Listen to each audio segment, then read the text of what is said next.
The second issue with respect to geopolitical landscape is the rising protectionism. So just last evening I was listening to the news, and two news back to back.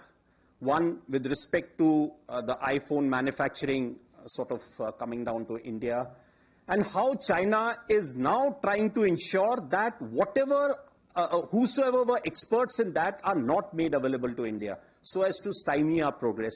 So nobody would want that India should keep progressing in the manner, IDDM that we talked about. They want us to be dependent. Protectionism is something we need to be, again, very, very watchful about, and we need to take steps to ensure how do we sort of get over that. A second, of course, when we looked at the deal that the Trump administration is wanting to get, again, they are looking at their interests first. We looked at a globalized world order, say, sometime just about less than 5 years ago. We thought the barriers were breaking.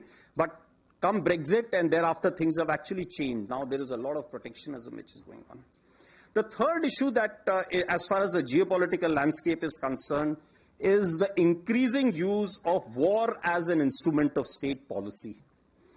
So, till 22nd of February 22, one did not quite think that a conventional war, in the sense that it happened, say, in 1971, or the Israeli wars that we looked at, or the world wars we looked at, whether such a thing could happen.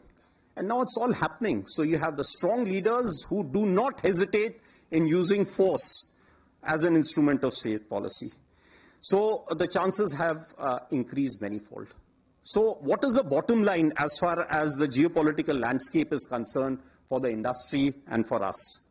Firstly, for the industry and for us, the locus of control as a nation has to be internal. We have to have all the critical items that we require, technology that we require, the products that we require internal. I will talk about it a little more ahead. And of course, to be a nation to be reckoned with and to deter your adversaries, you need to have sharp, hard military power.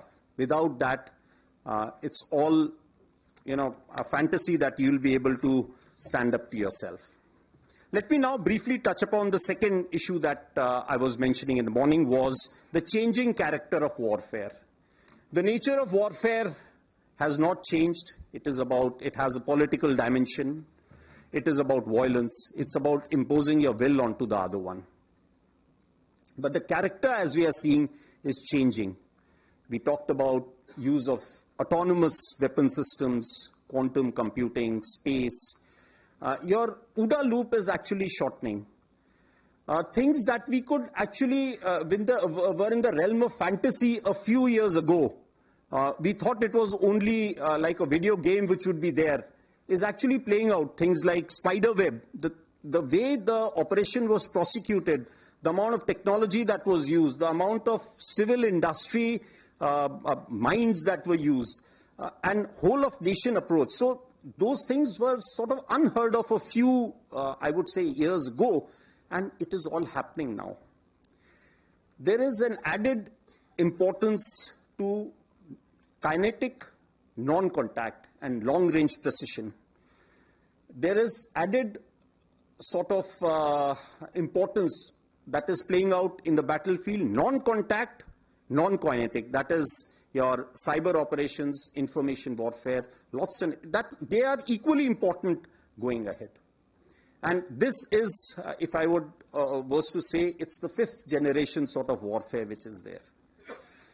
So the question arises,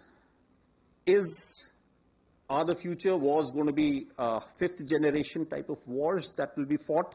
That is, a computer nerd maybe perhaps sitting in one part of the country and controlling the entire thing. Will it happen that way? The answer, in my understanding, is a big no, at least in the Indian context. We have hostile borders. So as far as Indian armed forces are concerned, we have to be prepared to fight all the 5 generations. The first generation being something like a trench warfare, the way World War types. So that's actually happening on are I would say, on the LC. The second generation warfare about artillery duels, that is indeed happening. The third generation warfare, maneuveristic, it's happening in the high seas, it's happening, it may not be, war may not be there, but maneuvering is of course going on there. It's happening against China. The fourth generation warfare, wherein there is a use of non-state actors, that is also happening. So India has to be prepared for all the 5 generations of warfare. The Indian armed forces have to be ready now, and they have to be future ready for the type of warfare that I just talked about a little earlier, wherein a lot of technology is used, lot of innovations are used. So we have to be prepared for both the types of warfare. Let me now touch upon my understanding of Operation Sindoor, and I'll be very brief because it's all known to you all. And I'll come out with a few lessons that are important as far as Operation Sindoor is concerned. So, of course, Operation Sindoor, the defining thing was that leadership, the strategic messaging by leadership was unambiguous. You cross our red lines and there would be action. There would be punitive action if required. There is no scope of absorbing the pain the way we did a few years ago. So that is one important message that stands out loud and clear. Second, as far as Operation Sindoor was concerned, the planning and selection of targets was based on a lot of data that was collected, using technology and, I would say, human intelligence. So a total of 21 targets were actually sort of identified, out of which 9 targets we thought would be prudent to engage. When we looked at those 9 targets, and it was not that the 9 targets that we decided upon was a decision which did not change. Till the last day, the targets, there was eye on the targets that were there, and we kept monitoring the locations. It was only on the final day or the final hour that the decision was taken that these 9 targets would be engaged. A considered decision was taken. It will be a tri-services approach to send the right message that we indeed are an integrated force. So, Army, Navy, Air Force all played their part as far as targeting was concerned. We saw various, or we are seeing various conflicts playing out.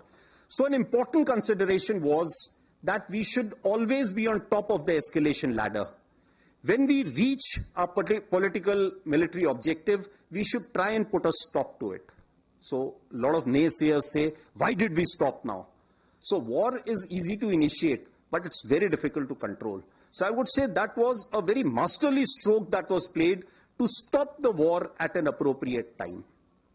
And this time, when the target engagement started, how we controlled the escalation, it was only the terrorist targets that were engaged in the first phase and information warfare. A message was sent that we have only engaged your militant targets, the terrorist targets, we would like to put an end to it. However, Pakistani side decided that no, they wanted to, sort of come equal. They engaged our military targets. So in step 2 of the escalation, a very strong message was sent by engaging their military targets in a manner that on 10th of May, there was a message from the military operations, Pakistan, that they would want a ceasefire. Of course, we completed our mission.